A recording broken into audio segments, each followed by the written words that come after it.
Hello guys, in this video I'm going to show you how to save an image from Lightroom to your device.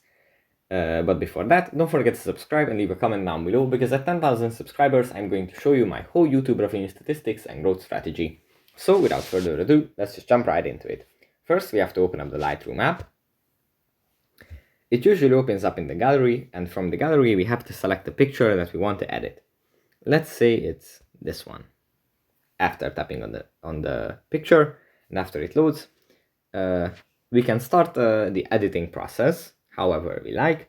And after the editing is finished, you have to tap on these three dots in the top right corner that are connected.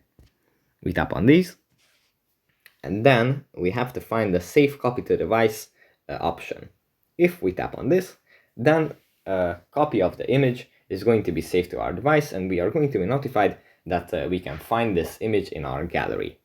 So that's pretty much it for this video. Hope it was helpful for you guys, and see you in the next one. Bye.